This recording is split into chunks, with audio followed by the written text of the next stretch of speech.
That was so lovely, by the way. Thank you so much. And thanks, everybody, for being here to be right at the heart of the the story of the country. You are in the right place. And this is quite incredible that you're here.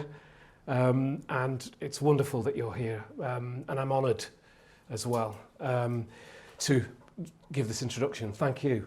And I'd like to thank my grandma. I'd like to, sorry. It gives me great pleasure. Why do people put that at the beginning of speeches? Why do they? You never say that anywhere else. You never say it gives me great pleasure. But it does give me actually great pleasure to be opening this event today. The Manchester Innocence Project at the university was born in October 2020. But due to the pandemic, this formal opening has been delayed until today. Claire McGauley set up the Miscarriages of Justice Review Centre 5 years ago and was joined by Fintan Walker and then Suzanne Gower. With the expertise of the new staff, it was then that they were able to apply to become part of the global network that is the Innocence Project. If you want to know why personally this means a lot to me, it's that I had to take the government to court for stealing my childhood, for stealing my family, stealing my name and locking me and imprisoning me as a child. And when you go through these experiences, it's as if you might be mad. You might be actually making it up, even though it happened. And that is a very terrorizing state to actually be in. Law is about story. Who's going to believe your story, as mad as it might feel? Are you going crazy or did it happen? That's how important it is that the journalist and that the lawyer can hear the story and that the person who's been through it can find air to articulate it even. As mad as it sounds. That's what it feels like to be unheard and to have something happen to you which is so out of your experience that you can actually feel that maybe you did do it. And there you are on the edge of madness in your own adult life. Horrific. Who will listen to you? That's what the Manchester Innocence Project is actually about. There's only 13 other projects who are members of the network outside of the USA. Sorry, I know that was a bit emotional. And I know that in law, often you have to keep emotion kind of steadied. But actually at the heart of these stories is breakdown, is emotion. Actually, I'm going to stop now because I've spoken too much, and I just want to say it's an honour for me to be here with you and with you. And the fact that the Manchester Innocence Project is launched today, this could not be a better place and a better time. So let's get on with the event.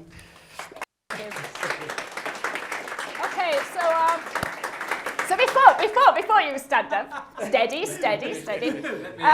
We also have someone who has agreed to be an ambassador for our Innocence Project. Some of you might recognise Eleanor, some of you might not.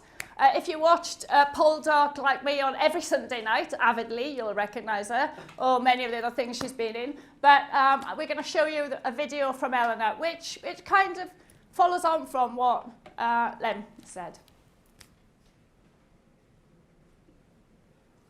It is a fact that people are wrongfully convicted in the UK, and not just in the UK, but all over the world. It is a global problem. Can you imagine the pain and the stress suffered by victims of false convictions, losing your job, losing your friends, losing your freedom? Can you then imagine trying to navigate a complex criminal appeal system with no legal skills or training and no funding to afford legal advice? My name is Eleanor Tomlinson, and I am proud to be an ambassador for the Manchester Innocence Project at the University of Manchester. This is a student-led, pro bono organisation aimed at helping the wrongfully convicted and promoting a positive change in the justice system. Students at the Manchester Innocence Project will put their legal skills into practice, taking on live criminal appeals where there is evidence of a miscarriage of justice. Everyone deserves the right to have their case heard in a fair trial.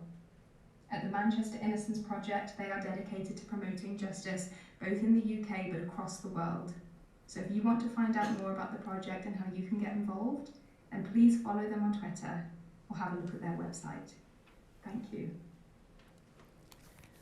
Okay, so that's Eleanor. By the way, I forgot to mention that my daughter's selling one of her paintings and donating the money to the Innocence Project. So if you want to follow her at Macaulay Art or Art Macaulay, one or other on Instagram, then thank you for that. please. No, she's not. No. But it's called Festival. So and it's she's already sold one and donated £900 actually to the Innocence Project. So and she's selling another one. So.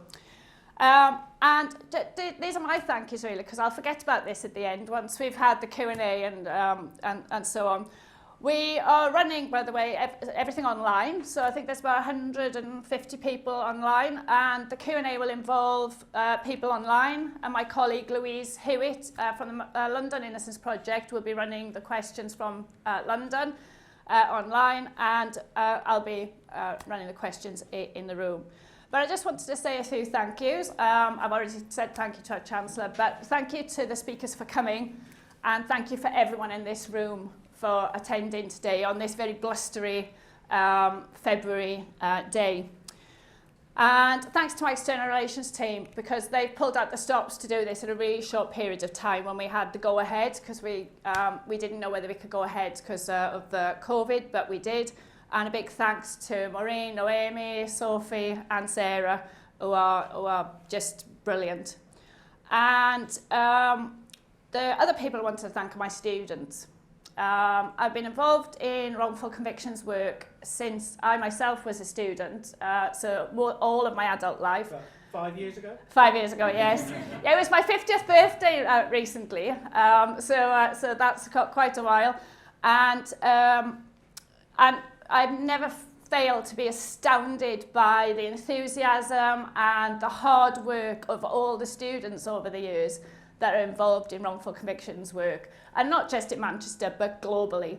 They're just brilliant, and just thanks to them really, because they keep me going. They're what gets me out of bed in the morning sometimes, because they really are something special.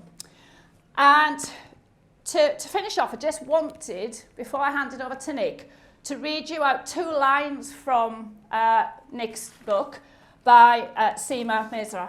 And these are the things for me which sum up how people see or don't see wrongful convictions actually. And these are the words of Seema Misra. You may think it could never happen to you or to someone you love. This book shows that you would be wrong. It happened to me. And all the things that have already been said, I think, just are summed up in those 2 lines. And I've said this before, and I'll say it again, that it's the constant thing that I hear from people that have been wrongly convicted, is that they didn't think it could happen to them, but it did. And I'm now going to hand over to Nick and to Tom and to Peter, so you can hear the story from them. So thank you very much. Over to you.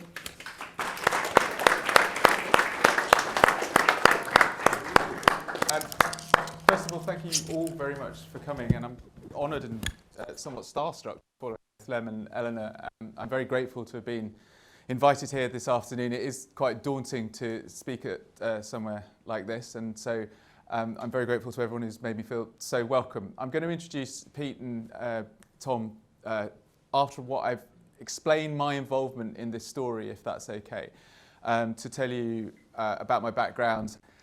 I might even, if it's all right, read a little bit from the book, but feel free to stop me with a question at any time if you want to drop something in. And then I think it's much more important that as soon as possible we get Pete and Tom up to start talking about their experience, because I think that's what you're probably all here to hear.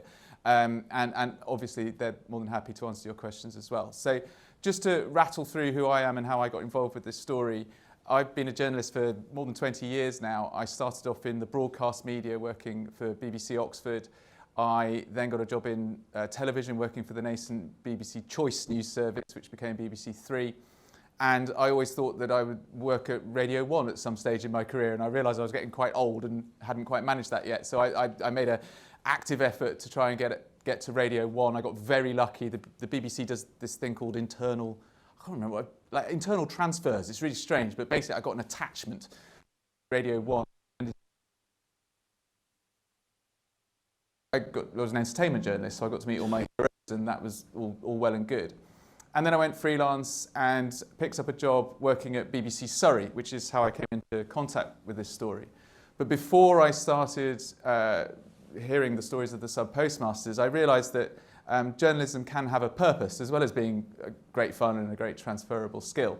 When I was working in local radio, I would often have conversations with listeners who would say that they, just really mundane problems that they weren't able to get solved. Like they had a problem with their bins, or they had a problem with their drains, or there were potholes, or there was some antisocial behaviour going on near them, which had just been going on for weeks. And they'd been trying to get the police involved, they'd been trying to get the council involved. It just didn't happen. They make a call to us. We say, oh, we'll put your story on the radio, and then we'll call the council, and the council, by the time they come on the radio the next morning, they've got their top man on it and it's been resolved. And I saw the power of the media and having the ability to shine a spotlight on things and expedite them. And so I started taking a bit more of an interest in serious journalism. And then one day I was monitoring the BBC Surrey Twitter feed, and I was a very early adopter of Twitter, and I brought it to BBC Surrey, come down from London with this new social media thing, and everyone was terribly resistant to it, and I was very precious, and I set up the BBC Surrey Twitter feed.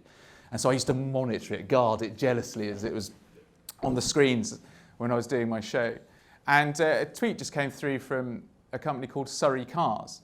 And the tweet was something along the lines of, can we bid for the BBC Surrey taxi account? Which to me was hilarious, because the idea that local radio would have enough money to run a cab account was brilliant. If we did have a cab account, I would have forwarded the tweet to management and said, look, there's someone who wants to bid for the account.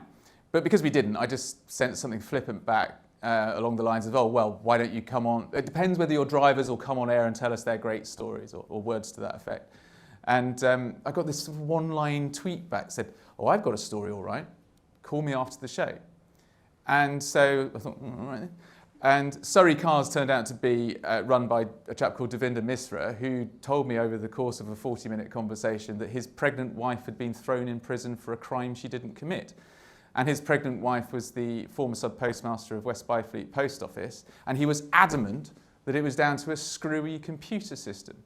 And I heard him out, and he was emotional, as you might imagine. I mean, his wife had been thrown in, he had a 10-year-old child. She was put in prison on her 10-year-old son's birthday.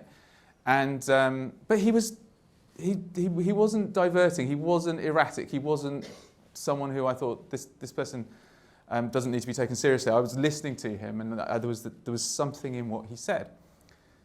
It also helped that when he said, oh, there's an organisation called the Justice for Subpostmasters Alliance who will tell you all about this, and there's an article in Computer Weekly which has already been published, it rather helped when I then took the story to my bosses and said, look, I'd like to go and have a chat with this fellow. And that then became my first investigation for the BBC, which went out in 2011.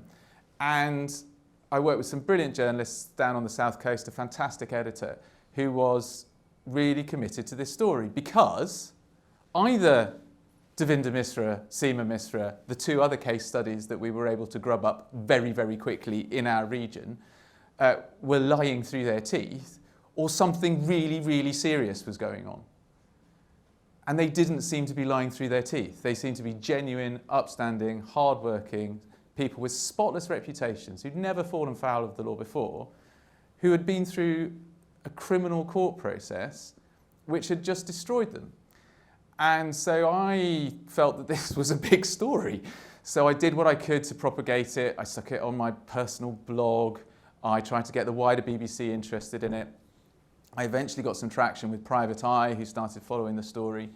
And things developed from there, and essentially I was able to do more in BBC investigations. I've got the One Show involved. Every time there's a big bump in this story, more information comes to light because more people become aware of it. There was a chap called Richard Roll who was working as a podiatrist in the NHS when he was watching my broadcast go out in 2011. I say my broadcast, the BBC's broadcast in 2011, which I fronted. He was a former Fujitsu engineer working on the Horizon IT system, and he realised that he knew something which may be useful to the Justice for Subpostmasters Alliance. He ended up being interviewed in our 2015 panorama and then ended up being a witness for the postmasters as they took their case through the High Court, and was one of, as the judge said, the most valuable witnesses because he lifted a lid on what was happening behind the scenes at Fujitsu. I ought to explain, Fujitsu is the organisation which ran the Horizon IT system. Just starting to get worried, I ought to explain the Horizon IT system as well. But essentially, this is what journalism does. It shines a light on things, and I think this week you may have seen that this story has been front page news, headline news. I am absolutely certain more information will come to light. And journalism just has this capacity.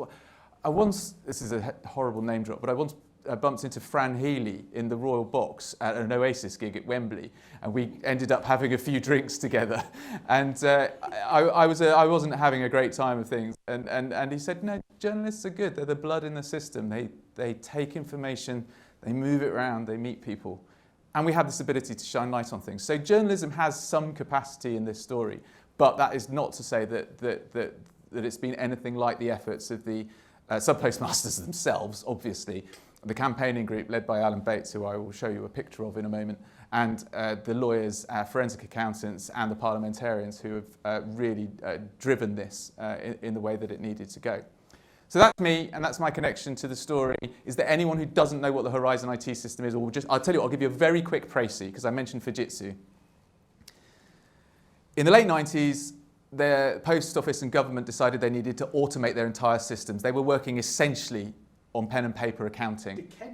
Dickensian, yeah, I said pretty much the same as you'd find in Queen Victoria's era.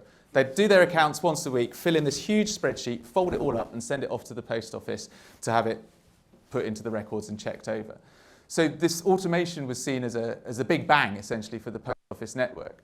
And under the fashion of the day, it was set up as a private finance initiative deal worth £1 billion, whereby there'd be a beauty parade of IT companies who would present the case to the government for designing, building and operating this IT system. And Fujitsu won it, despite scoring bottom in 8 out of the 11 scoring criteria, because they took on most of the risk of the project, which the government liked. The system never worked, and it ended up causing massive holes in Subpostmasters accounts, for which they were blamed. So that's why someone who worked at Fujitsu, when in the bad old days of Horizon, was such an important witness. So what I'd like to do to sort of try and bring... I think, actually, because you're going to hear from people who've been there and done that, I'm not going to... I was going to... By the way, that's the Horizon IT system. Or, yes, it looks evil, doesn't it? Or just inept or incompetent. This is one of the very early versions. It was basically a custom spec'd bit of hardware running Windows NT on a domestic PC under the counter, but with a back-end network. And that's what it looked like when it started. You may have seen or heard Tracy Felstead earlier this week. She was the lady who was the program at the age of 19, and last year had her conviction quashed as not only someone who had an unsafe conviction, but whose prosecution should never have happened in the first place. And I'm sure Tom will tell you a little bit more. We were in court together. Yeah, Tom and Tracy were in court together. So rather than read out Tracy's story, I'll let Tom tell his. But one thing I thought you might want to know, as well as what the Horizon IT system is what the post office is. Because I'm not entirely sure a lot of people know what the post office really is. And so this is how I had to introduce it in my book. This is the chapter called The First Government Agency. To understand how the Horizon scandal could happen, it's worth trying to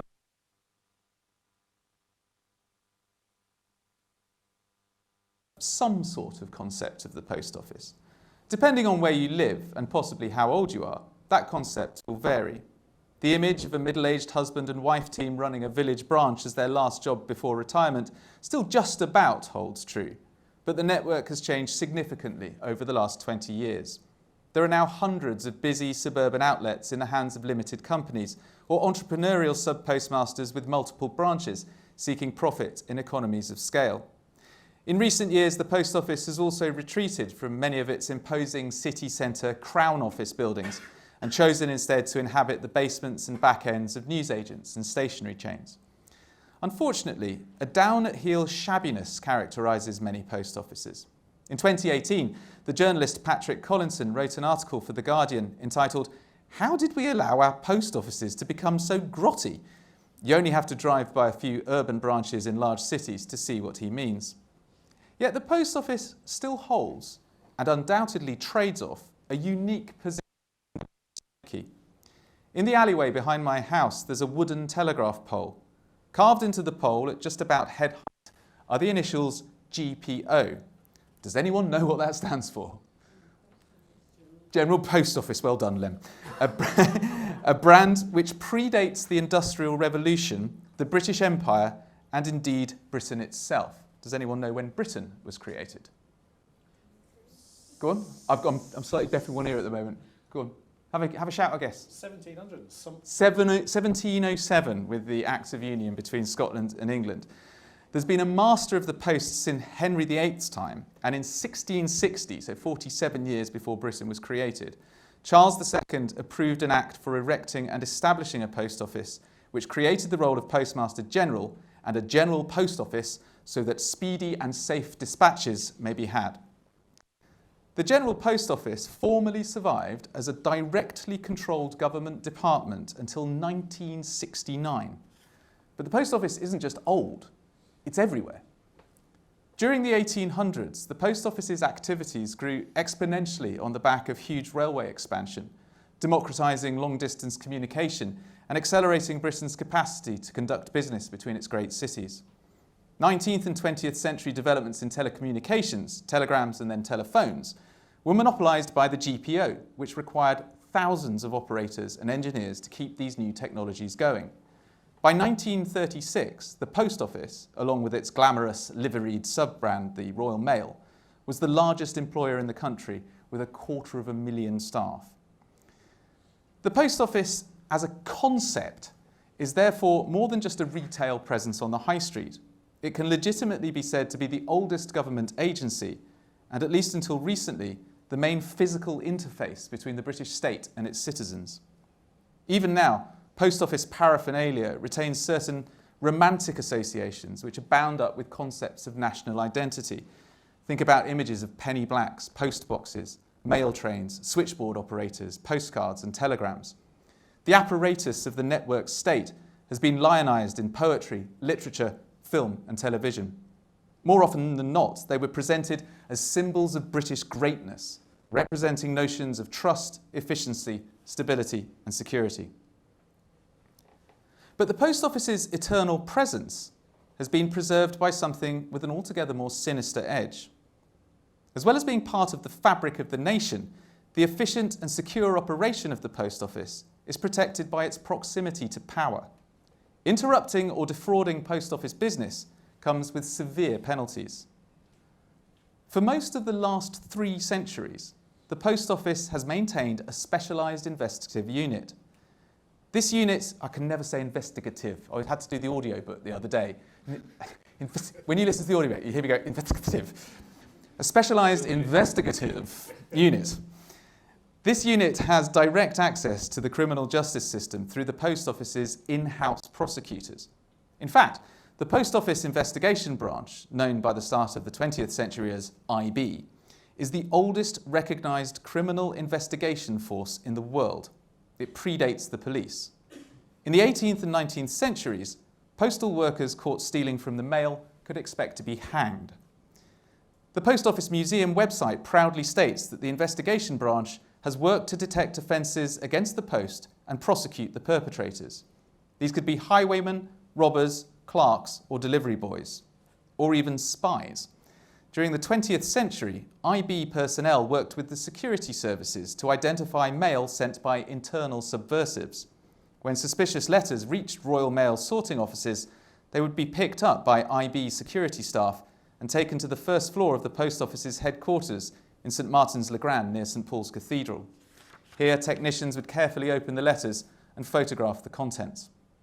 The photographs were passed to government spooks, and the letters were carefully resealed and dropped back into the system, with their intended recipients none the wiser. In addition, whilst the GPO had responsibility for the nation's phone lines, the Post Office Investigation Branch supplied the security services with phone taps. This creepy element to the Post Office's activities wound down as perceived post-war and Cold War threats to the internal stability of the nation dissipated. In 1969, the Office of Postmaster General was abolished and the GPO ceased to exist as a brand, though the Post Office and Royal Mail remained state-owned, with a monopoly on the business of shifting letters from one part of the country to the other. So that's the Post Office. It might be a little different from what you thought it was. Now I want to just tell you what a sub-postmaster is, because you're about to meet two of them and it might help if you get some context. Because one of the problems when I'm trying to explain this job, or was trying to explain this story to news editors back in the day when it was a struggle to get things on air, you're trying to explain that there's a horizon system that apparently is causing all these discrepancies in people's branches, but you have no evidence for it. And then the people who are saying that they've got problems with the horizon computer system pleaded guilty in a court of law, so why have these innocent people have pleaded guilty? And then they say, well, so I'll explain to you what a sub-postmaster is. Today, the terms postmaster and sub-postmaster are used interchangeably. They describe pretty much exactly the same job. This is a recent conflation. The role of head postmaster, distinct from sub-postmaster, survived well into the 1980s. During the 19th century, there was a clear hierarchical divide between the two. Head postmasters were regional appointees of the Postmaster General, responsible for the receipt and distribution of the entire mail operation in a given area. Sub-postmasters were an altogether less fortunate breed. Unlike head postmasters, sub-postmasters were not employed by the Post Office. Their role attracted no pension, holiday or sick pay. There might be nodding in the front row here. They were self-employed and on their appointment were inspected to install their post office counter and telegraph communications fixtures at their own expense. In Queen Victoria's time, that's before Pete and Tom, they received no extra allowance for working Sundays or up to 12 hours on Christmas Day, and often found the cost of running a branch outweighed its income. In short, postmasters, full-time members of post office staff, were the haves, sub-postmasters were the have-nots. There was also a not-so-subtle class distinction at work, and this is really important when it comes to understanding the cultural behaviour of the Post Office with the later prosecutions of sub-postmasters. Within the Post Office, postmasters were seen and treated as, well, maybe not quite gentlemen, because after all, they worked for a living, but an altogether better sort of person, going about the Queen's business in service of their country and empire. Sub-postmasters were traders, shopkeepers, lower middle class sorts, opportunistically seeking to improve their social standing by association with a national institution. Sub-postmasters were accepted by the Post Office hierarchy on sufferance, mainly because their contribution to a functioning network was essential, but they were never quite trusted or embraced. In 1896, Joseph Rams, a stationer living in Wakefield, wrote, "I was desirous of the appointment as sub-postmaster in the belief that to have employment from the government was a direct road to success in commercial life." His application succeeded, but he soon discovered it wasn't everything it was cracked up to be. "I was doing the work of a sub-postmaster," he wrote, "and paying for the privilege for decidedly more than the income from all sources." This was not.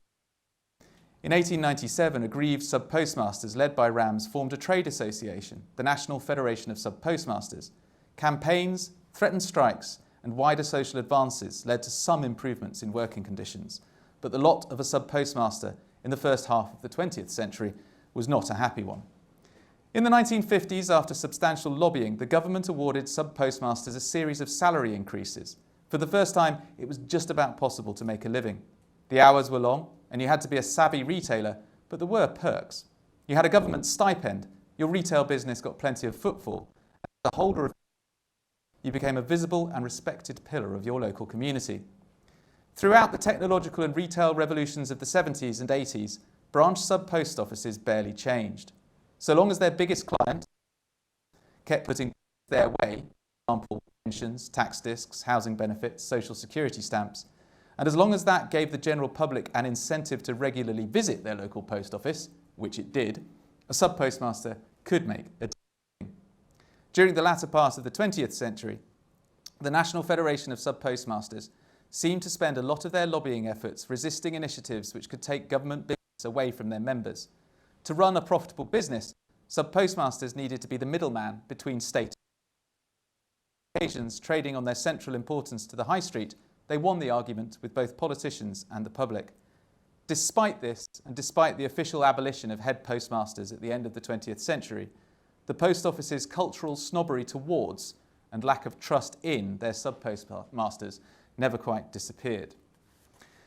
So that is the background to what the post office is and what sub-postmasters are or were, or at least my interpretation of them.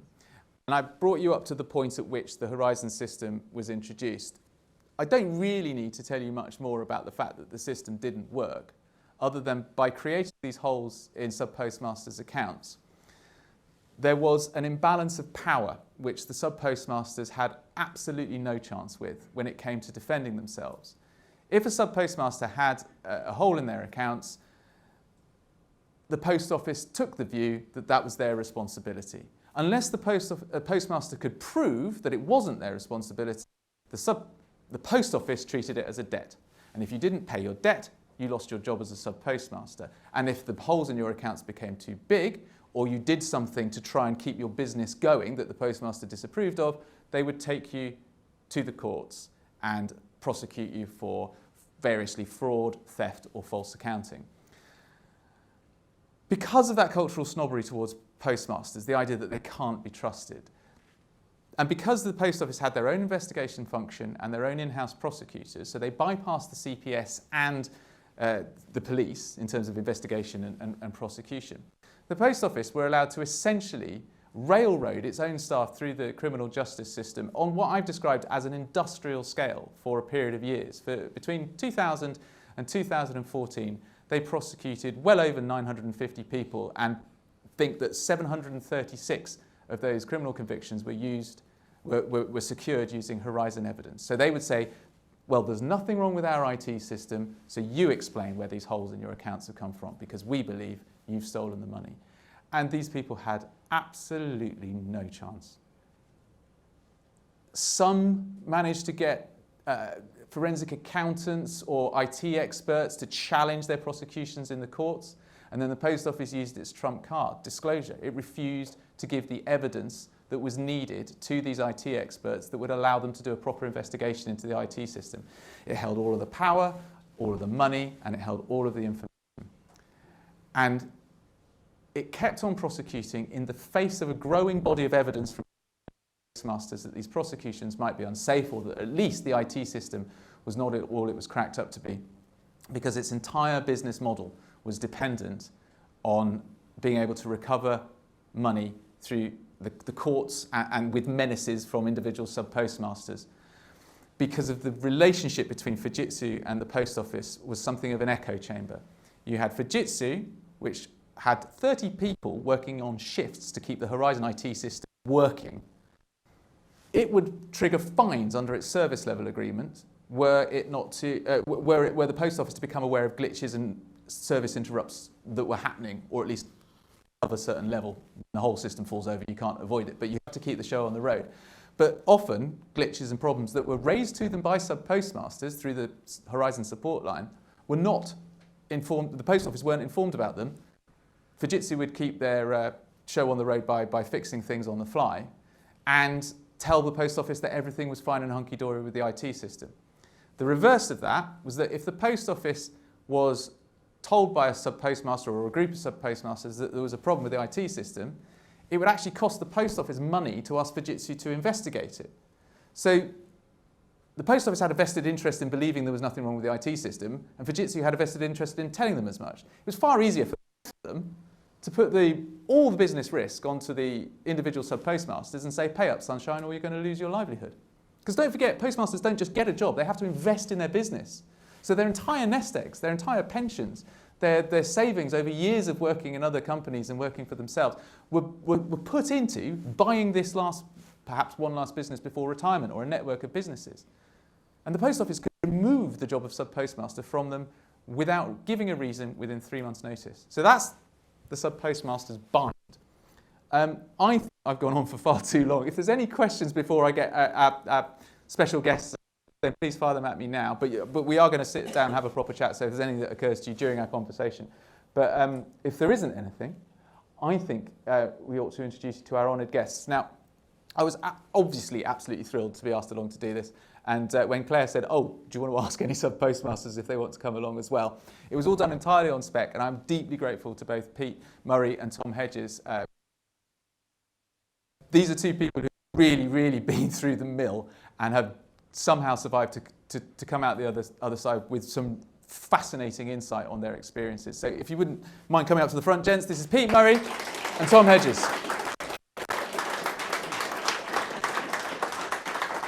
What I have suggested and what they have indicated that they're happy to do, and we could do, maybe if you want to take a seat, Tom, we'll ask Pete to stand up, is just tell you a little bit about themselves first. So we'll Pete first, then Tom, and then I'll chuck a couple of questions at them afterwards and then open it up to the floor and to the thousands of people, no doubt.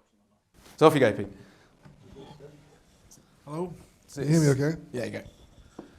My name's Pete Murray, as Nick said. I'm 56 this year, I think. I returned to the UK after living overseas for nearly 20 years. I lived in Vietnam from 93 to 2011. Came back here I left with a backpack and returned with a wife and 3 kids. And in our 40s, looking for something to do. Not particularly easy, even if I'd never left the country, never mind coming in after 2 decades away. So after selling our apartment in Saigon, we invested in the post office and bought the one in Wallis Village, which I've just learned Tom lived there not that long ago, well, before then. And so we took over that in 2013 in January, and everything was fine, enjoyed it. And in 2014, October that year, November, we took over Hope Farm Road Post Office in Great Sutton, just outside Chester. Now, when we took over that one, I had an interesting 24 hours because I took over the retail section from an elderly couple. Basically, my lawyer told me the retail transfer was done, the business transfer was done. There was a company called Potent Solutions who were running the counter of this shop.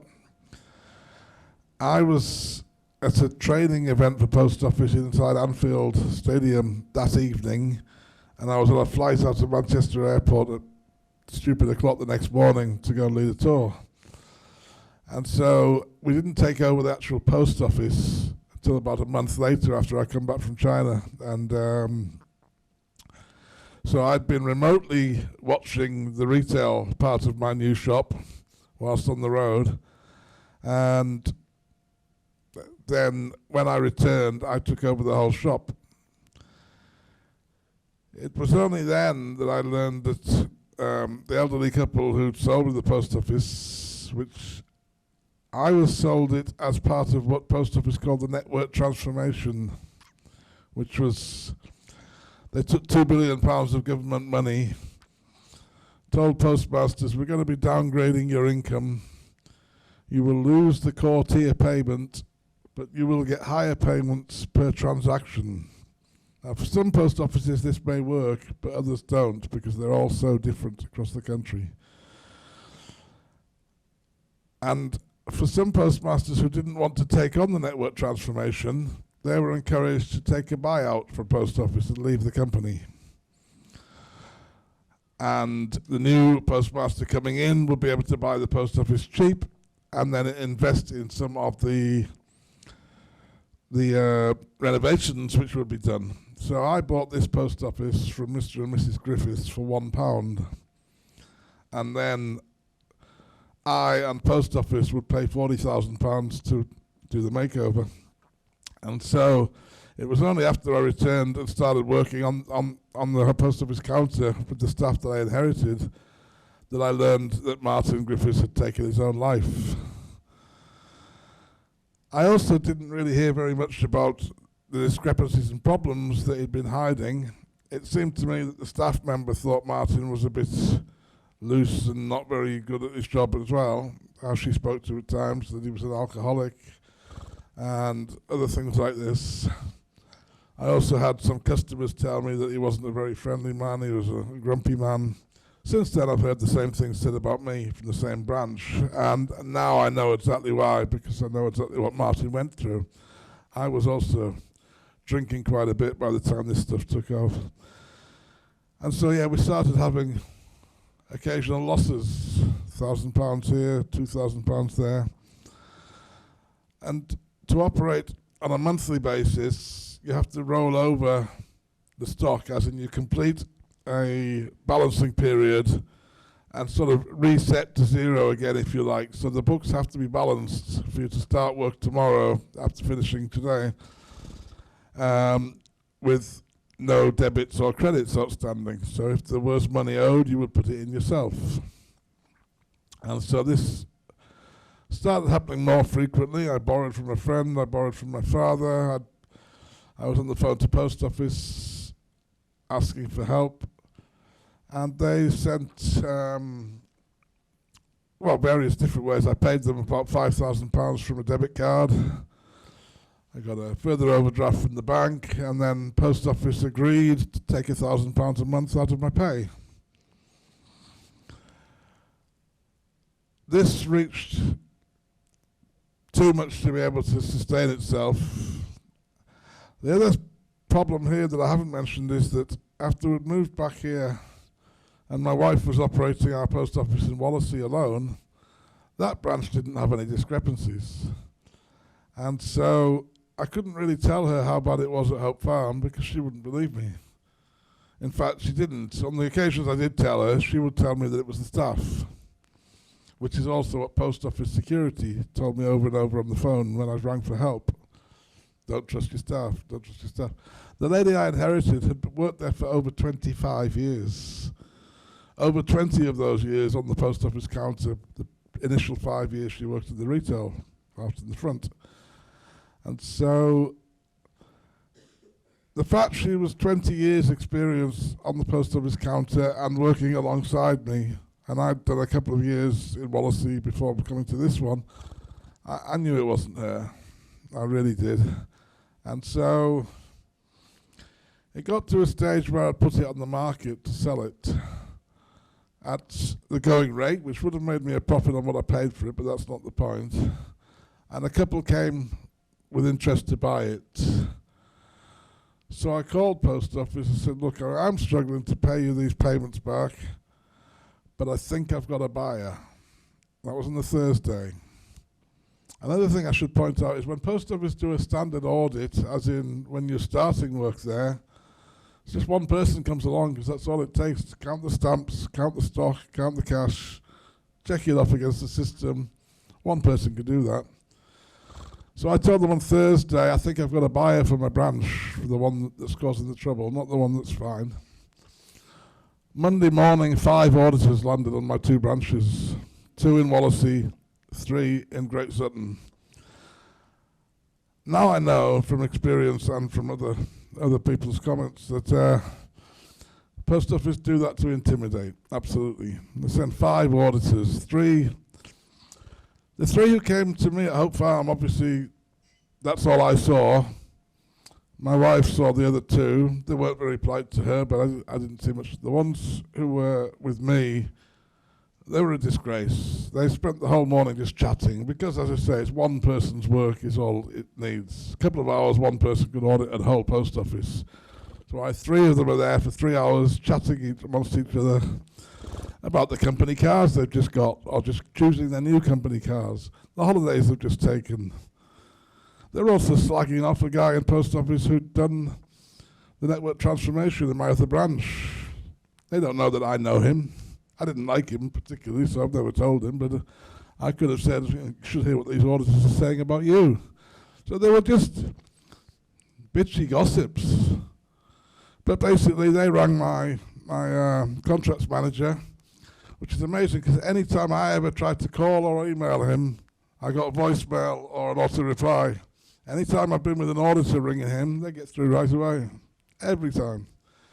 So he suspended me on the spot. He said, and he actually said, "You're not making enough money to make this work to pay this off, so I'm going to have to suspend you." So I said, well, and they closed both of my branches, not just the one that had the problems, but both of them. So now I've got my wife and I not working, zero income. We cannot do either the retails with our 2 shops, and we're paying rent on 2 properties, a mortgage at home, rates, small business rates relief apparently doesn't count if you own more than 1 business. So when we only owned 1, we paid £40 a year. When we owned 2, we paid over £10,000 a year. So I was paying about £5,000 a month out in rent and rates and wages with zero income, which he said would be up to 8 weeks. And it took about 4 months in the end, actually, but during that time, I received a letter in 2018, December 2018, 2 months after the suspension, from a law firm in Birmingham called DAC Beechcroft. And it was Post Office Limited versus Peter James Murray. So this last couple of years, when I keep hearing Post Office giving statements saying they haven't sued anyone, prosecuted anybody since 2015, don't believe that at all. I've still got the letter.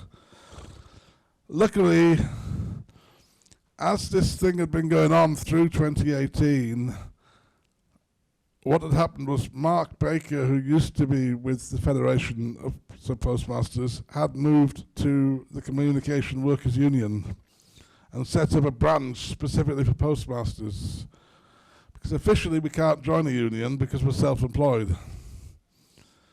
But this managed to get around it. Unfortunately, the Post Office's ruling on that was when you'd have your review meeting during your suspension to see would you be sacked or get back to work, Post Office ruling meant I could bring a solicitor or a Federation representative or a fellow postmaster.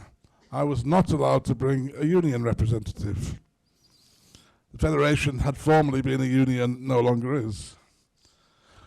Mark Baker from the CWU happens to also be a postmaster, so he shows up in his postmaster hat to get round their rules. But the fact they have a rule banning the union from coming to help you doesn't look good.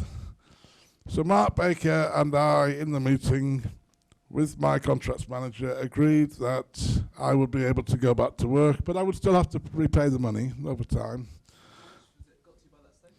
By that stage, it was about 65,000, and I'd already paid about 30,000 back to them. Whilst hiding most of this from my wife, still paying a mortgage and still putting food on the table, and losing my marbles quicker and quicker daily. But basically, I'd realised by the time that this was getting so bad, with Mark Baker and the Communication Workers Union, there was also a growing community of postmasters on social media, on Facebook in particular. And so this is when it all started coming to light that we were all told that we were the only one and it wasn't happening to anybody else. And so basically social media cracked that, as did the union, as did, the fact that the head of security from Post Office told me on the phone, don't trust your staff. I'm saying, well, I had one member of staff who's had 25 years experience. The other contractors I'd had were both 30 years experience with Post Office. And by this time I could no longer afford to pay them anyway. So any discrepancy from one day to the next would only be down to me because the staff were no longer there. I couldn't afford to pay them anymore. And so the years of them telling everyone don't trust your staff, they can't do that anymore if we don't have any staff to blame. And they also, the use of social media, postmasters were able to share that we'd all been told we were the only one. So by the end of that year, 2018, or early 2019, basically my suspension started the same day as the major court case started, which was when the JFSA, the Justice for Postmasters, Subpostmasters Association, managed to get it to the court stage where it is now. Because they'd been doing this for years, and Post Office had been paying lawyers thousands and thousands more to fight against the truth. That court case started the same time as my suspension, and I knew that all I was waiting for was for that court case before I could get anybody to listen to me. And luckily, as a result of that, I've been able to settle and get out. I haven't made lots of money, but I've got closure. But Post Office is still hiding the fact that it's thousands and thousands of cases. 700 plus reached prosecution. Mine didn't. Hundreds more didn't. So, and we know there's 2,500 claims have gone in to the historical short form scheme. Now, how many people work for Post Office Limited? Nick and I were thinking maybe about 5,000. Over the course of 20 years, it would be absolutely impossible, unless you worked as a van driver in the Outer Hebrides. If you work for Post Office, there is no possible way you have not witnessed this going on in your department somewhere. I've made tearful phone calls to different departments, pleading with them to send me help. None was coming. I can't believe nobody in Post Office has put down the phone after a phone call from a postmaster at their absolute wit's end and not turned to a colleague and just said, God, you should hear what I just heard. I know for a fact this has been discussed at length in every Post Office department, yet now Post Office are just dragging it out basically to protect their entire workforce, because you're either guilty of taking part or complicit in keeping a silence. Thank you very much indeed. We won't get any questions just yet. No, that was lovely. Take a seat. Pass that on to Tom. No, I've got... Oh, your mic's up. I'm acutely aware that I know lots of people want to ask questions, but if you could keep it to a similar length or slightly shorter, that would be fab, Tom. Sure. Well, good afternoon, everybody. I said to my daughter yesterday, when I was told her that I was coming to Manchester, I said, the last time I was in a university lecture hall, I know this is not a lecture hall, but it's similar, was 46 years ago, and I was sitting down there. I was being lectured to, and I said, it's going to be a real change to come to Manchester and stand at the front and actually do the spouting. So here I am. My name's Tom Hedges. I'm 68 years old. I and my wife bought a post office in a little village called Hogsthorpe, which is about 8 or 9 miles outside Skegness in Lincolnshire. We bought that business in 1994. Prior to that, I'd worked for various companies, some very big corporations, and I climbed the greasy pole. I was very ambitious, and eventually in the mid-80s, I got a directorship with a company. I was the operations director. And then a few years later, I jumped ship and took a managing director's job of a medium-sized company up in Gateshead. And that was not everything that it was cracked up to be. It had been the thing I would strive for years, but when you actually sit in that hot seat, the pressures are absolutely unbelievable, and the politics in companies, and the people are trying to stab each other, and I did it for 3 years, and I knew that if I didn't get out, it was going to kill me. So we put our house up on the market, we managed to get sold, released some cash, and we thought, what are we going to do now? And we decided that what we needed to do was to get a small business where between us we could run it with perhaps 1 or 2 part-time staff. And that's how we came to buy the post office. It provided us with a nice 5-bedroomed house, a reasonable retail business, a sort of village general store, and the post office. And run properly, it would give us enough income to see us through, and the plan was to do that until I was 65 or thereabouts, when we would then sell that business. We hopefully would have paid all the loans off that we did borrow some money to buy the business as well as the money that we put in. And we'd be sold at 65, we'd have a nice lump of money, buy our bungalow. We're already by the seaside, so buy a bungalow down the road, put some money in the bank, and that was our sort of pension, and that was the plan. So 94 we moved in.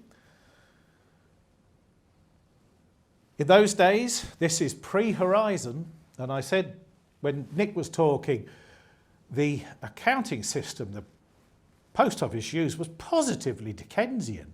I mean, I'd been in industry for 20 odd years, and I was used to really good IT systems and loads of information and all the rest of it. We literally were doing things with carbon copies and putting them into ledgers and posting them off at the end of the week.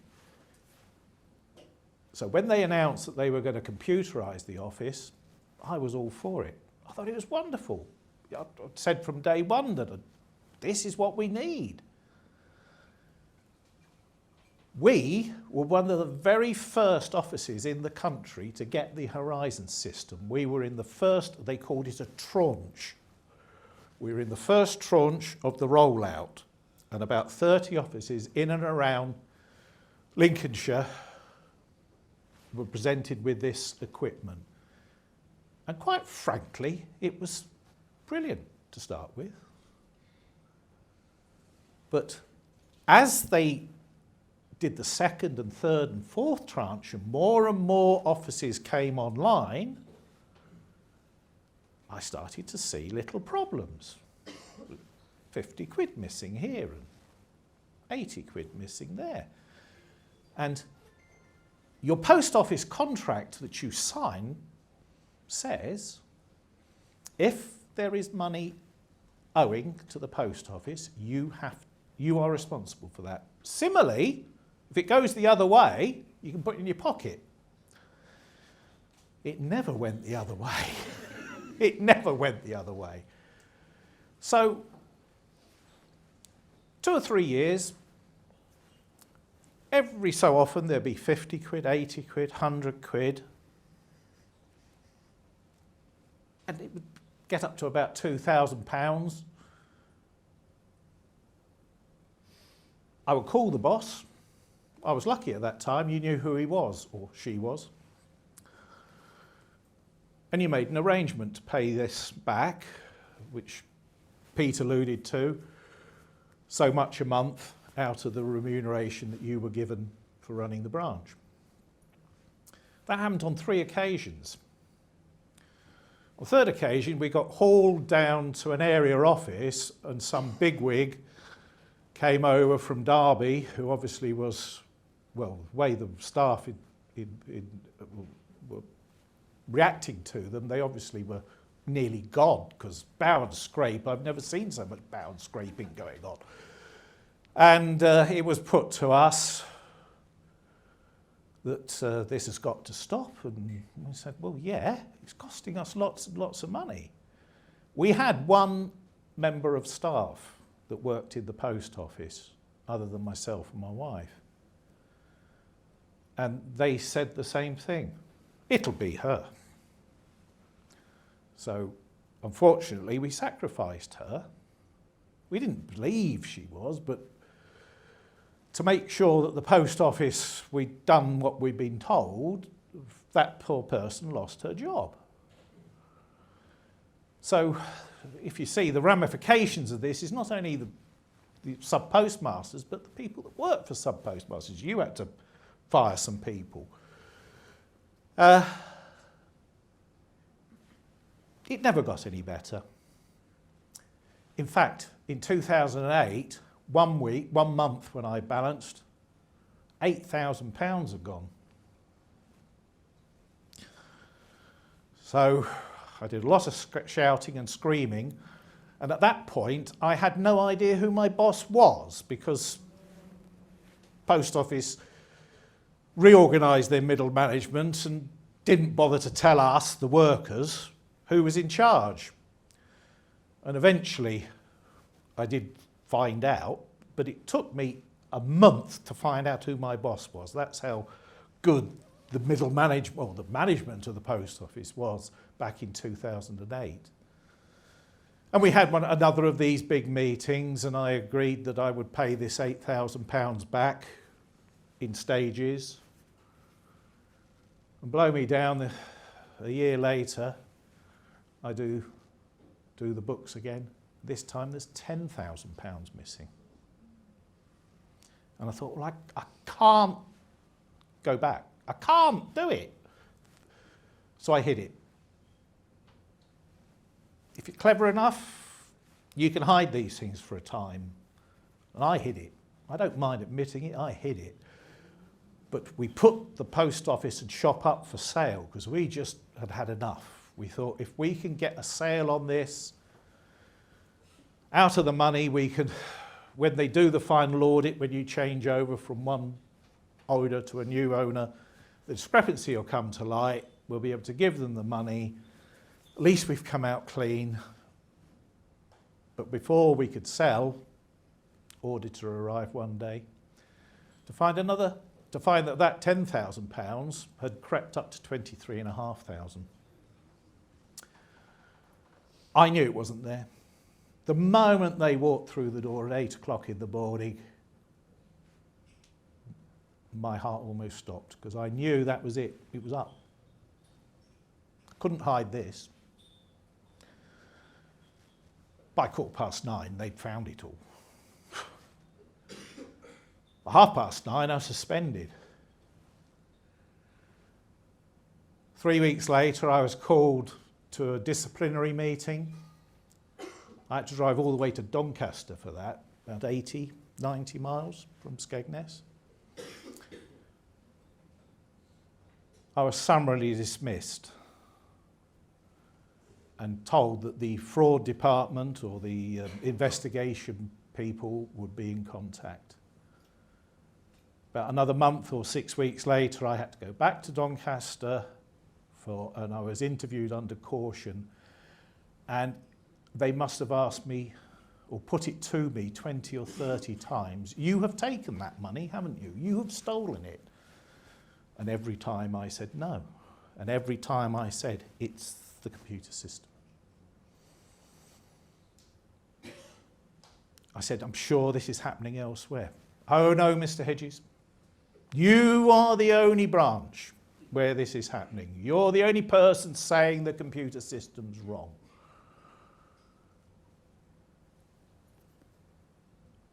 Another 5 or 6 weeks go by, summons arrive. Get yourself into the local magistrate's court. You go to the magistrate's court. It's too big a case for them to look at. So they refer you up to the Crown Court in Lincoln. So now this is 2010, and I finally get into court on about the 5th or 6th of January 2011, Lincoln Crown Court. By this time, my branch has been shut for 6 or 9 months. Like Pete, no income coming in, all the bills to pay. We're absolutely boracic. We've maxed out all our credit cards. So we apply for help for a lawyer and we get granted legal aid. But unfortunately, legal aid isn't very much. And like everything else, unfortunately, you don't get a very good lawyer. And I sat down with my lawyer before going to court and I told him, we discussed the case, and he said to me, look, the only thing you can do is plead guilty, because when they suspended me on that audit day back in the May, they took the keys off me and changed all the logins on the system, locked the post office up, and I couldn't get near it, so they held every card. It's like playing poker, where your cards are on the table and everybody can see what you've got, and they've got theirs and they play against you. I mean, he said the only thing you can do is plead guilty. And if you get some good character references, and I do a good job of pleading mitigation, I can 95% guarantee to keep you out of jail. Well, I don't know about you, ladies and gentlemen, but, and I shall swear now, I was shit scared of going to prison. Absolutely terrified. And when you're presented with that, it becomes a case of you take the sensible route. Whether you're guilty or not, keeping out of jail became the thing that you wanted, I certainly did, wanted to do. And I pleaded guilty. So you plead guilty at the first hearing, and the judge says, right, come back in a fortnight's time and I will sentence you. I need to take reports. Don't know what that means, but whether they do it or not, I'm sure. So a fortnight later, I turn up back at Lincoln Crown Court. Now there's still that 5% possibility that I'm going down. Didn't sleep very well the night before. Now, I suffer from a thing called sleep apnea. Now, sleep apnea is a thing that when I go to sleep at night, my airway, when I relax and go to sleep, my airway sort of shuts down. And you basically run out of oxygen. And when your body then senses that you're going to die, and you wake up and you breathe, and then you go back to sleep again, and then you just keep repeating this process. Now, you're not aware of this, and it's relatively common, but the way it is treated is you have a thing called a CPAP machine. And that basically is a little pump, an air pump, and you have a tube from the air pump and a mask over your face, and it pumps air into you at a slightly higher pressure than normal. That keeps your airway open and you sleep at night. If you don't treat sleep apnea, people that are 10 times more likely to have a heart attack and 20 times more likely to have a stroke because of this business where you're starving oxygen in your body. I've been on my CPAP machine for about 8 or 9 years. Now, I was chatting to somebody before about court security. Well, I turned up at the court with my CPAP machine in a bag, which is full of wires and things, and I had a devil's own job because I had been warned that if you're sent down, you can't get anything. You can't see your family. They'll take you straight down from the court into a cell, and they'll bang you in a van, and they'll take you to, in Lincoln's case, Lincoln Jail, which is about a mile away from the court, and then they'll put you through the system. But there's no contact, you can't get anything. And I was determined that this machine was coming with me. So I had a right fight on my hands, but I did manage to, but I'm standing in the dock with this CPAP machine in my hand. And the judge, he said to me, look me right in the eye, I've taken into account the mitigation that your lawyer has given and the very good references that you've presented to me, but this is a crime against the government. So I'm going to sentence you to 7 months in prison. And my world fell apart. And then 30 seconds later, and it was a good 30 seconds, seemed like about 5 years. But I will suspend that for 2 years. But you will do 125 hours of community service. And for the privilege of putting you through all this, you can also pay £1,000 costs. Well, I actually felt better about that. It's crazy. And Nick was alluding to the fact that you actually start to believe that you've done it, even though you know you haven't. But it just almost tore our family apart. It got us to within that of going bankrupt. And we basically lived on benefits. I mean, I tell you, it's bad enough if I was 58 when I was prosecuted. It's bad enough trying to get a job at 58 because the world is ageist, it's sexist, it's ageist, it's racist, it's all every ist you can think of, but it's certainly ageist. You then add in criminal prosecution, you've got no chance. I mean, I can tell you how bad it was. I resorted to trying to sell double glazing on a commission-only basis, and they set me going on a sort of training course, and I was doing very well on that. And after about a fortnight or 3 weeks, I was presented with a load of paperwork to sort of actually officially put me on the books, if you like.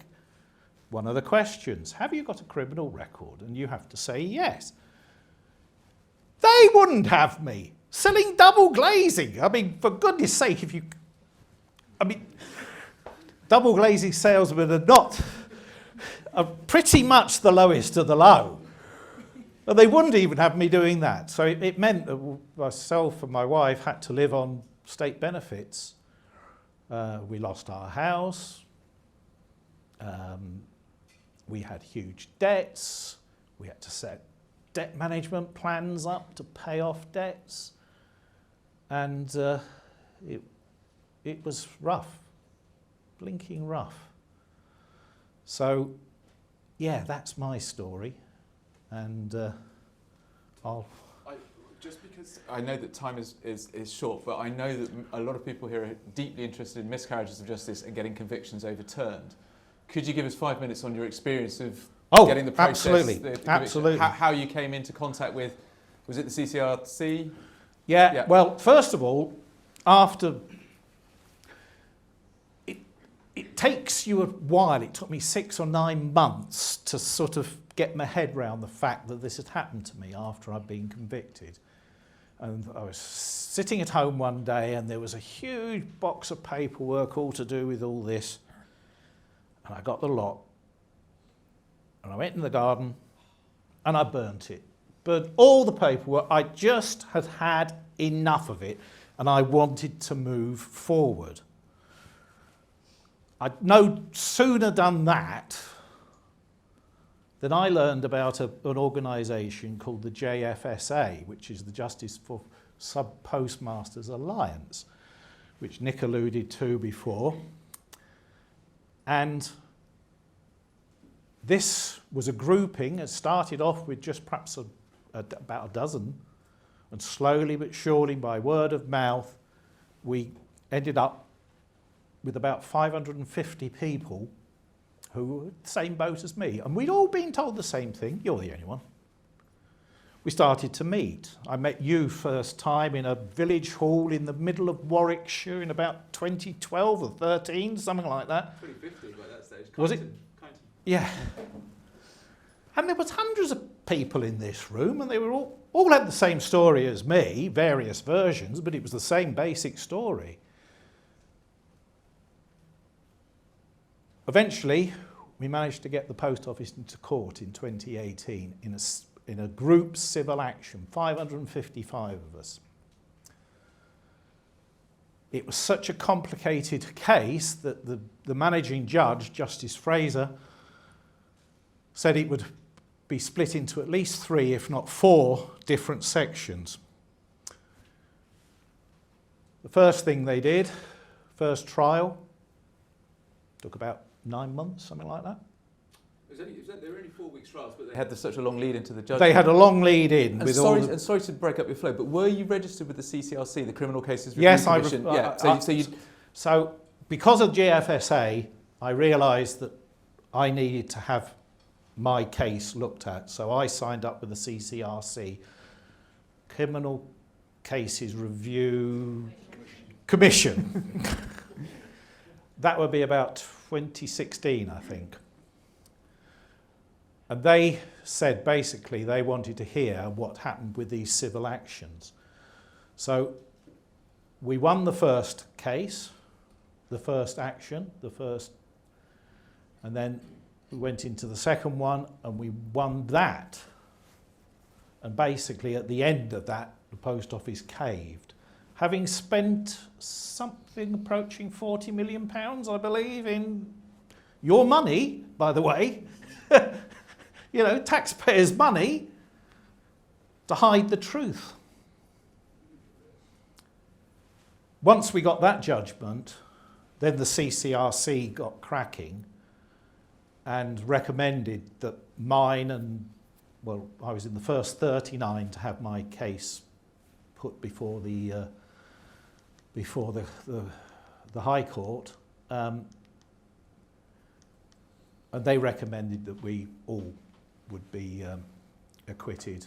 And I had great pleasure in April last year going down and being in the court and hearing my name read out with a long list of other people that our convictions had been quashed.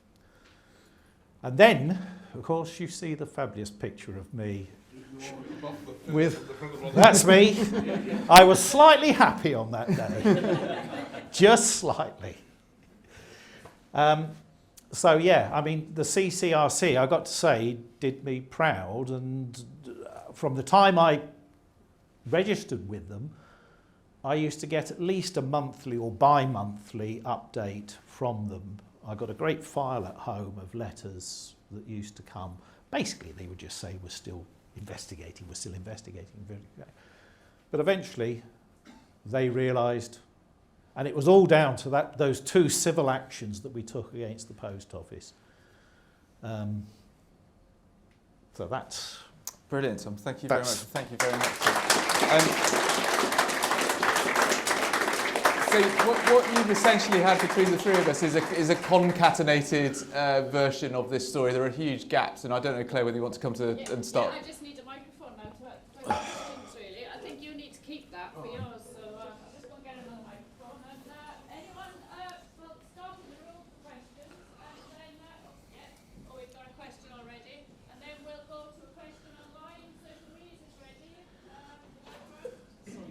It's not as much a question as to say there is a book that details all of this, and it's called Scandal at the Post Office. It is at the back. Nick's not going to say anything, so I think I should. And it'll be a chance to get Nick to sign it as well, and maybe Peter and Tom would sign it as well, and that's the book, okay? So thanks, Lev. That's very great. I'm very grateful. Thank you. It's brilliant.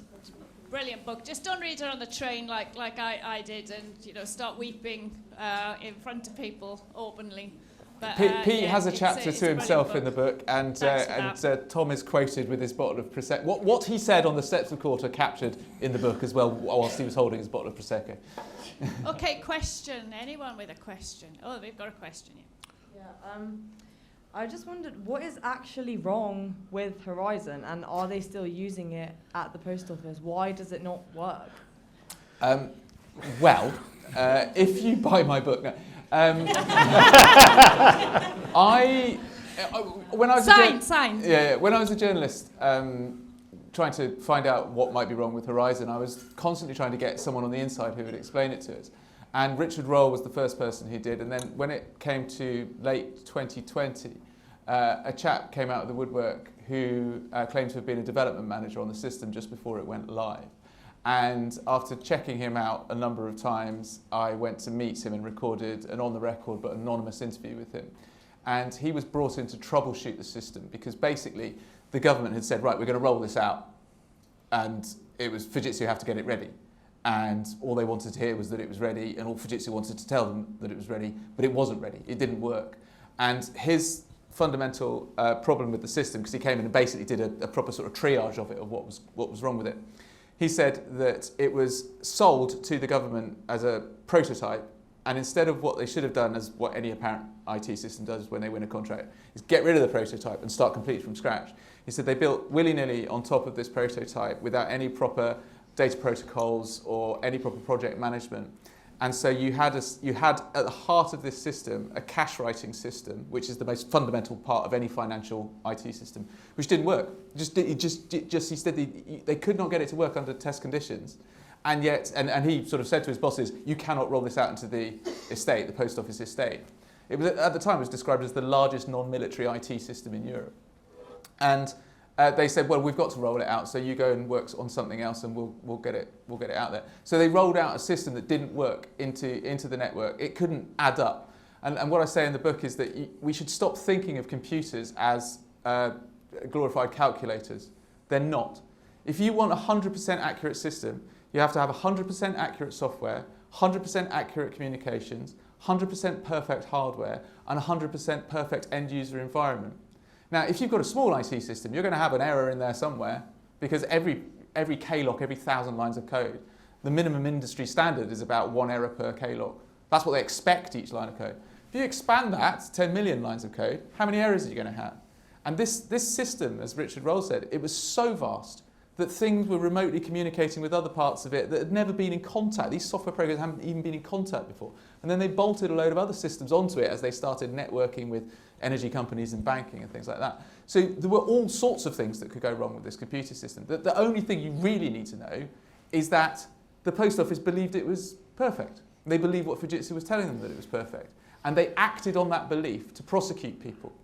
And they didn't give anyone independent until 2012 the opportunity to try and test that software to show the holes in it. And it was only in 2019, in a multi-million-pound High Court litigation, where you had 2 independent software experts who went at this IT system hammer and tongs over a period of months, about, I think it was something like 10,000 hours per person with their individual companies working on this system, that they managed to uncover all sorts of bugs and errors which they previously hadn't been aware of, which then were put out in this Horizon judgment. So it fundamentally didn't work to start with. It was described for the first 10 years of its existence as not remotely reliable by the managing judge. For the next 7 years of its lifetime, it was not much more reliable, but better. And then from 2017 onwards, the judge described it as more or less okay. So that's the history of the Horizon IT system, which is still in post offices today. It still runs on Windows NT as well. No, they've upgraded it since 2007. It was on Windows NT up till 2017, but it's no longer. Still on Windows NT when I was still working. Was it really? Yeah. There you go. Yeah, they also rolled out what they called an upgrade in 2017. And the upgrade, before it was rolled out, they said the printers are going to be faster, so you'll be able to print postage labels quicker. And because of that, that means you'll be able to do more transactions per minute.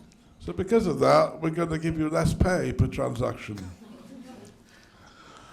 That caused uproar, and when they reneged on that, because they got so many individual emails from us directly saying you can't do that. I mean, sorry, but a little old lady forgetting her PIN number has a lot more influence on the speed of transaction than the printer does. And they reneged on that. The NFSP tried to take credit for that, say that they persuaded them to renege on that. That's not true either. And when the printers came out, they were rubbish. They were slower. Anyway, basically, clearly the new rollout in 2017 is the same as the original rollout. They tell you it's going to be wonderful. They tell you it's going to be the best there is. And when it comes to it, they buy the cheapest thing they can get their hands on. And actually, Justice Fraser was told in the court case that now Horizon is robust.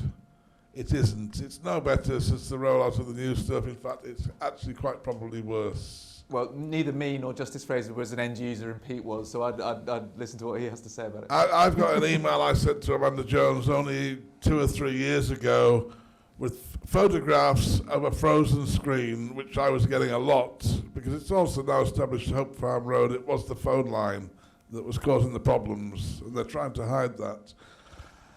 And I've got photographs of 4 pictures of dialogue boxes that are blank, and a receipt showing the customer's successful £10 withdrawal, yet the system told me that it failed.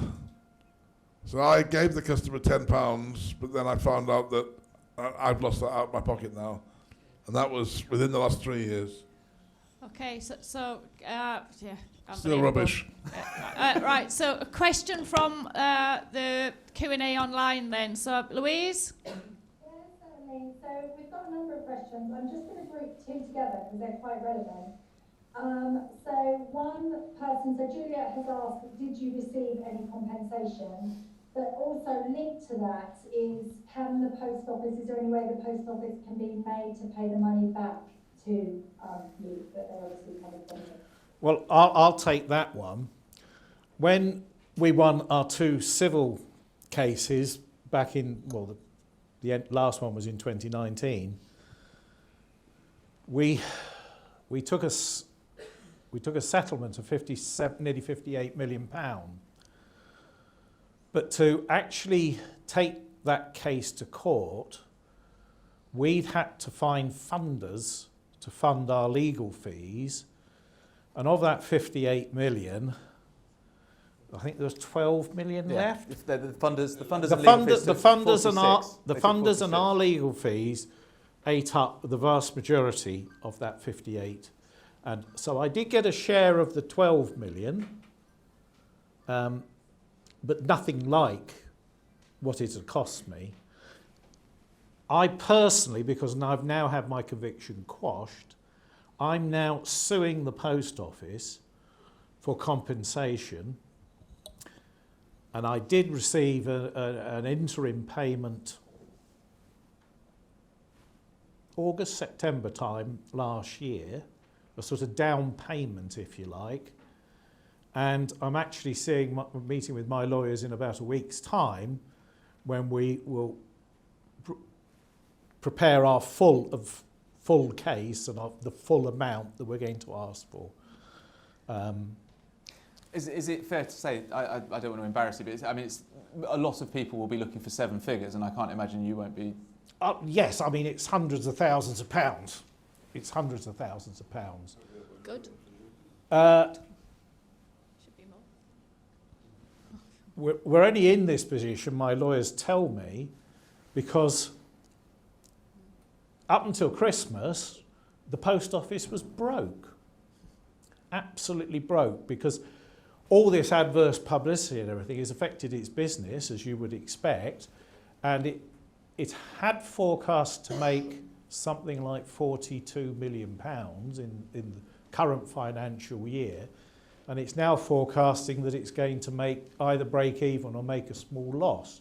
So there was no way they were going to be able to fund any of these claims, and my particular lawyers are handling something like about 40 of them.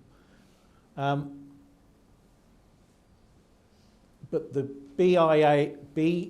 BIES, which is the government Business department within the government, lobbed them £68.5 million just before Christmas. No, it's more than that. 685 million quid. 680. 2/3 of £1 billion has been set aside for compensation. They've been lobbed this to pay compensation. But this all comes from the High Court case, and the poor people who there are sort of two groups of people within that High Court case.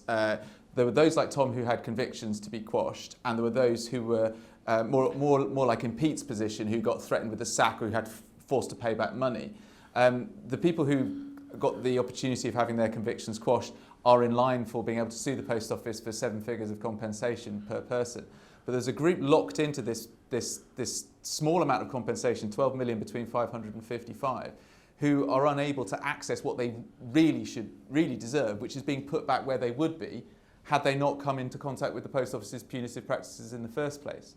And Pete's in a sort of slightly hybrid situation. I know you want to get to the next question, but you're in a slightly hybrid situation that were it not for the High Court case, which you were not even part of, you would have probably been sacked and lost a fortune, but you were able to use the decision at the High Court case was coming and to get an individual settlement. I had to get to the end of the year to get heard, basically. But you got an individual settlement, didn't you, from the Post Office to get out of the business? The timing of my settlement fell in just before they'd actually set up the historical shortfall scheme. So they told my lawyer, accept this offer, otherwise you'll just be thrown in with the historical shortfall scheme, which basically is saying that they're still playing the bargaining game, really, rather than doing the what's Pete, right. use the mic, because we've got the mic there. Only because people on the Zoom can't hear you. They basically said I should accept the offer, otherwise I would just be fobbed off to join the historical shortfall scheme, which makes it sound like they already think less of the people who are on that scheme when... Or less of the scheme, or knew that the scheme... Yeah. Because I would thoroughly recommend, out today is the Business Department Select Committee's report on the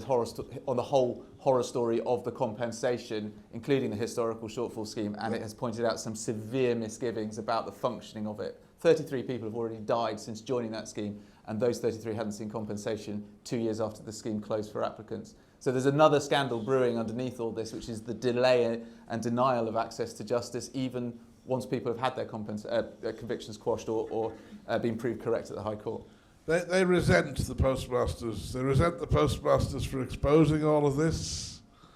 And members of the NFSP and management of Post Office will still attack those who were victims, because the damage has been done now for everyone, also those who were not victims, because people have got hundreds of thousands invested in their business and their home, and the whole Post Office system is going to be knocked to hell. You know, if you paid $500,000 to buy your post office in Cornwall and a house, what's it going to be worth now if the whole system's broken?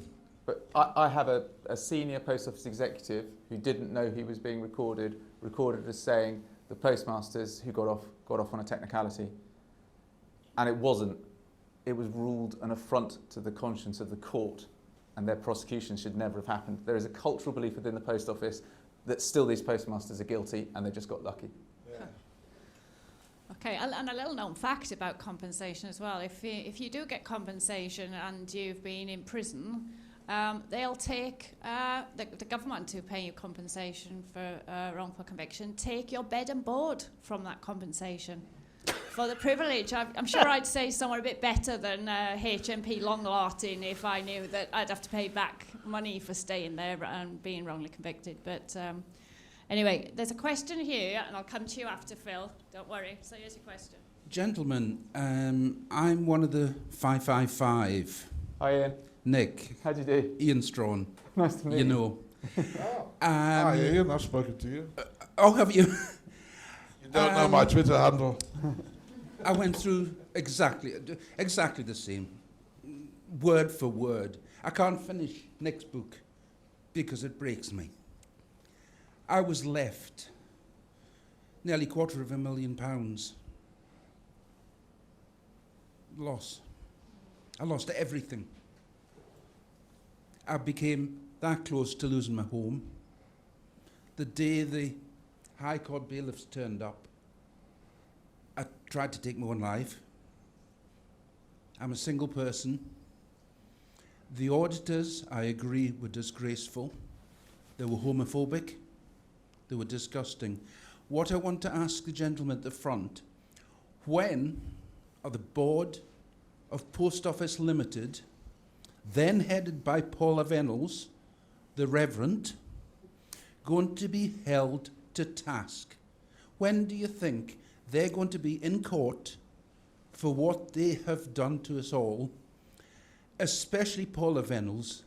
I sent that woman, as an accountant myself, hundreds of emails every time I found a problem with Horizon, of which it was daily, and she's walked away with £4.8 million of taxpayers' money in her pocket, plus her salary, plus her pension. When is that woman and her cohorts Mrs. Jack Straw, Alice Perkins, she was the chairman of the post office. Paula Venables, another one, aka Mrs. John Wilson. Why are these people who use pseudonyms to get these positions not in jail? And if it's the last thing I do, my dying wish is to see them in jail, not you or any other person. I think Paula Venables should be sewing mailbags for the rest of her life. I could give you a factual answer on that, which is that the Metropolitan Police in January 2020 opened an investigation into the activities of 2 Fujitsu employees who the judge said he had such grave concerns about the veracity of evidence that they'd given in previous civil and criminal court cases that he was referring a file to the DPP. And the DPP referred it to the Met. The Met opened an investigation. The Met have told Alan Bates, the head of the Justice for the Subpostmasters Alliance, that they will follow that investigation wherever it goes. So they're going to widen it out from Fujitsu if needs be. We've now had more than 2 years go by without any significant announcement from the Met other than that they've interviewed 2 people under caution. That's the factual answer. My belief is that nothing will happen. You will not see these people in the dock because that's not the way our system works in this country. Unfortunately, our beef, if you like, was with the corporate entity, Post Office Limited. That's who we took to court.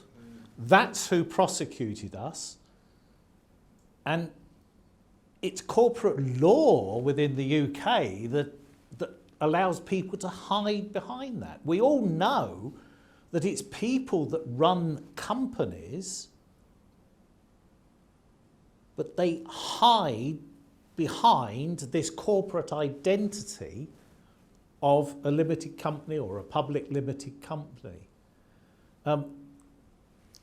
That is basically the problem. And I would say that it's very difficult to identify a controlling mind within any organisation, particularly over such a long period of time. And Paula Venables always insists that she acted in good faith. And that's what the statutory inquiry exists to do, which is to pick apart who knew what when within Fujitsu, the Post Office and the government, to try and find out exactly how to pin down responsibility and accountability for this scandal. But if you look at the infected blood scandal, if you look at the banking crisis, if you look at Windrush, if you look at Hillsborough, if you look at all the public scandals that have happened over the last 20 years and ask yourself how many executives have been sent to prison or even been criminally prosecuted, or sanctioned in any way, it's vanishingly small. But I would say, I'm a consultant on a forthcoming panorama. I would say watch that panorama with interest. Okay, great. Okay, so online, Louise, back to Louise.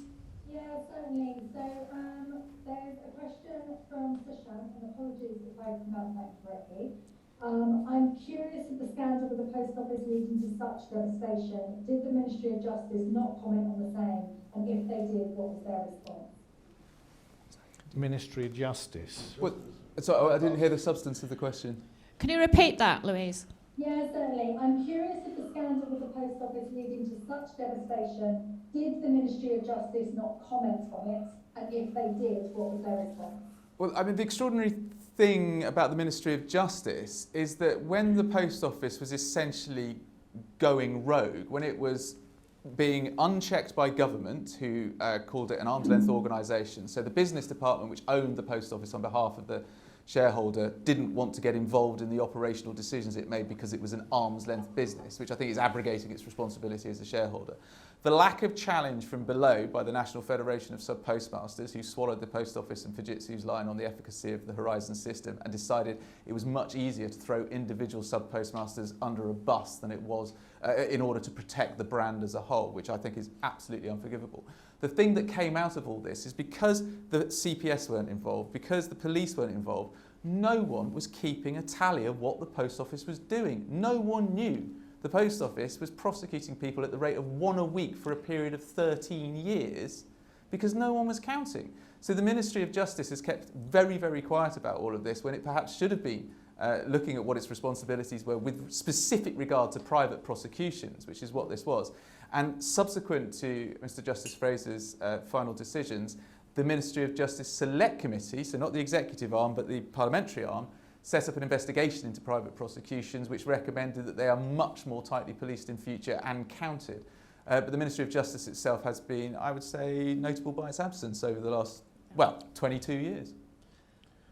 Interesting. There's a quite well.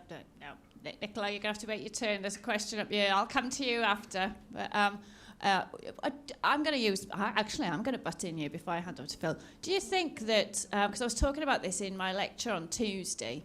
Do you think that if it had been the CPS prosecuting that maybe dots would have been joined sooner? Well, you'd like to think so, wouldn't you? I personally, in hindsight, wish I'd been carted off by a policeman, because I'm certain that I'd have got a much better investigation than I ever did by the guys from the post office. There are some serious, well-known, prominent solicitors who represented postmasters, Carl Turner, the MP, being one, and he wasn't able to get Janet Skinner off. She went to prison, didn't she? And he's very upset about that. But I think what it is that the power of the post office's prosecution department was basically their security department, the world's oldest police force. But as far as I'm concerned, they have to prove they were not complicit in these crimes. They're going to have to prove that they were completely inept and incapable of their job. Yeah, they can't be both. They acted as if they were above the law. The police were sort of a lesser service than their investigation service. And the only sort of statistical thing that I can answer that question with is, in Scotland, I believe it's not statutory, but it is the done thing to refer a prosecution, even a private prosecution, past the Procurator Fiscal, who is the Scottish equivalent, I believe, of the CPS or of the DPP. Yet there were still 73 successful prosecutions of sub-postmasters in Scotland, which is actually more or less proportionate to the wider number in the UK. So whether or not the Procurator Fiscal was asleep at the wheel, or whether it was a formality and it was sort of rubber stamped because the Post Office says they've got a case, I don't know. So that's why I don't know what would have happened if the CPS had eyes on this. I've got an interesting statistic. Horizon was launched in 1999, year 2000. In the years between 1990 and 1999, on average, the Post Office prosecuted 5 postmasters per year in those years. Contrast that to when Horizon arrives in 2000, and we go up to 50 or 60 a year. Now, you can't tell me in a workforce that suddenly you get a 10-fold increase in the number of people that are wronged. But just going back to what I said about the cultural attitudes of the Post Office, in their view, Horizon was uncovering criminality where they couldn't see it before. There was just no idea that, oh, maybe there's something wrong with this computer system. It's like, aha, we've now got a window into what these sub-postmasters are up to.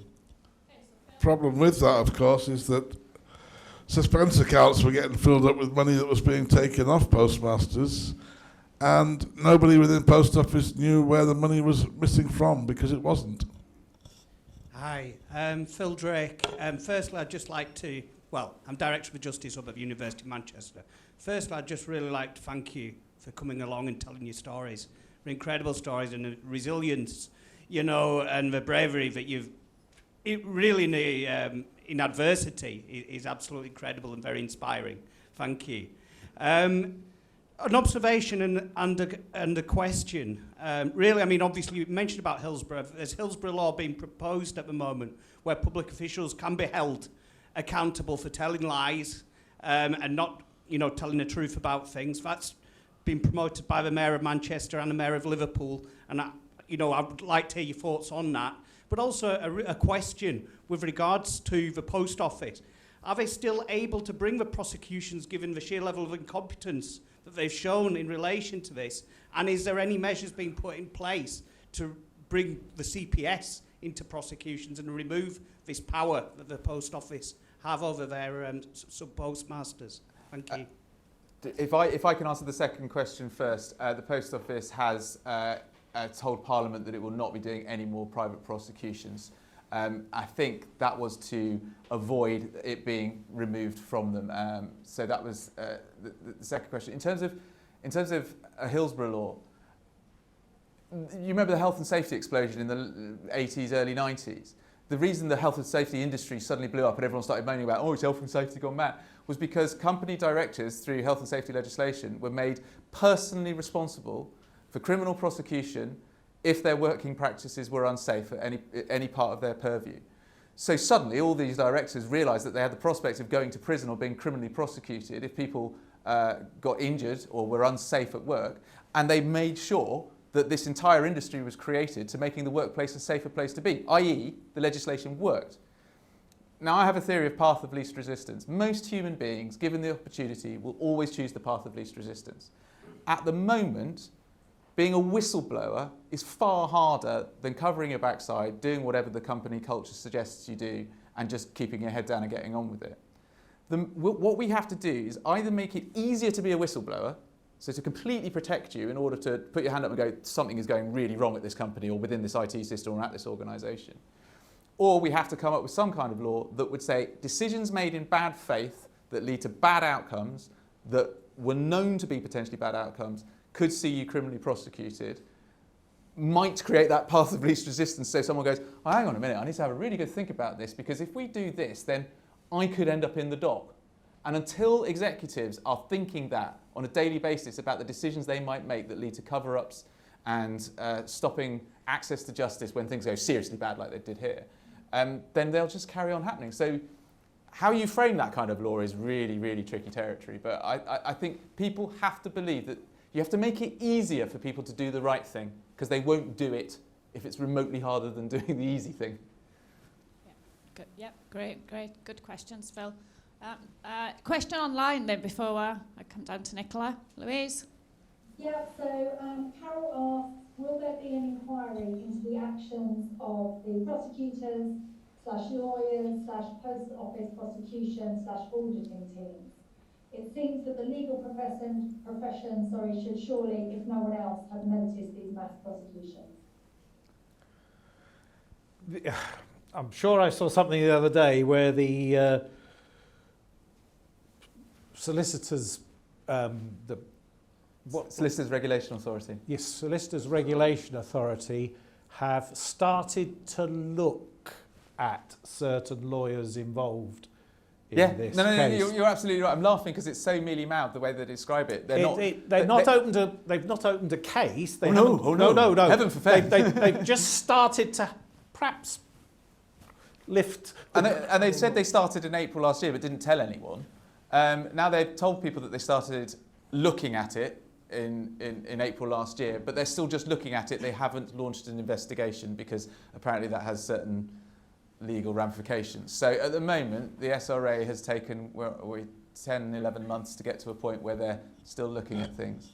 I mean, there is prima facie evidence of prosecutor misconduct written large all over this scandal. And I am very, very surprised at the speed at which this is taking to get to a point where where the relevant people aren't already being asked very hard questions. They take ages, the SRA. It took them 5 years to change, well, no longer, 10 years to change the way they assess people. I thought you were going to say change the light bulb. A long time. Oh, Suzanne wants to ask a question. My question is for Nick, really. I want to talk about the role of the press in uncovering miscarriages of justice, because I think if you look at the history of major miscarriages of justice in this country and in other countries, they very rarely succeed without a strong and vibrant press who are asking the questions and banging the drums and getting public attention. Without that, it's almost impossible. And you may feel that you can't necessarily comment on your colleagues, but it seems to me that you have had a fairly lonely journey.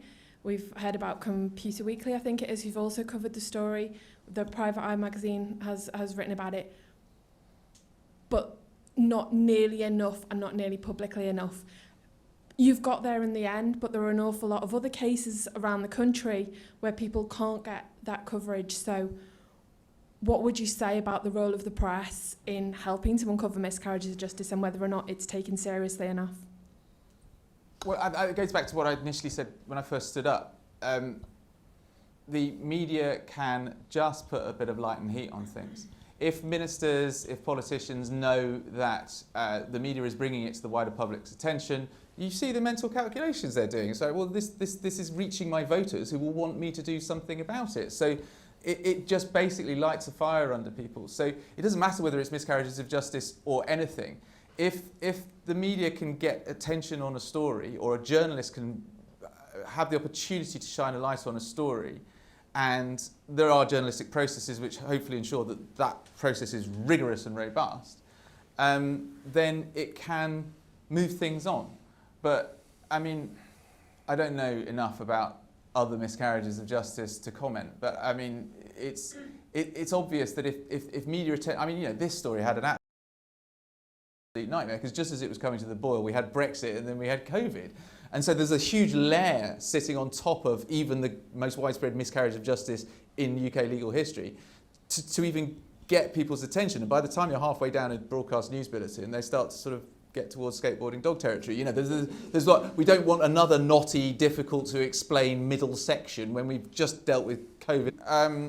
You know, yes, journalism can provide an opportunity for a light to be shone on something. It can focus people's minds, and that's the crucial thing. People in power have their minds focused if it's on the front page of the Daily Mail or if it's a headline in Panorama.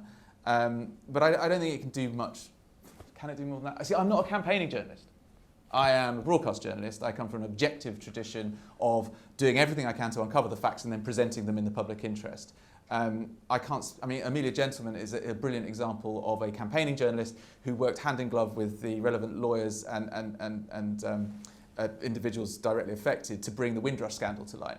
And so she did that through campaigning journalism on the front page of The Guardian on a regular basis till it took light and the scandal was blown open. So yeah, journalism can provide a service, but I will go back to the fact that it's the campaigners, it's the forensic accountants, it's the lawyers and it's the parliamentarians who made the running in this story, who got things to actually happen. We just reported it. Yeah, and to the point where most people you talk to know about the post office scandal, which isn't the same for other miscarriages of justice. You know, when you talk about them, you have to explain what you're talking about to them in the first place. But yeah. A question online then, Louise? Yeah, certainly. So, Ema, I think is that how you pronounce it, has asked, has there been any actions tried to strip the post office of their private prosecution powers, as this could arguably have been avoided? I think that goes back to my previous answer. They've cleverly avoided that by giving an assurance that they will never prosecute anyone ever again. Yeah. Yeah. So yeah, it's kind of rounded circles. Yeah. So. Okay. So another question from the room. I was getting used to sitting down then, so just looking at you. Any questions? Oh yes, we've got a question from the back. You're making me walk. At least it's good for the steps. Hi. I'm not butting in or bigging up Nick too much here. I just want to go back onto the question about the role of the press.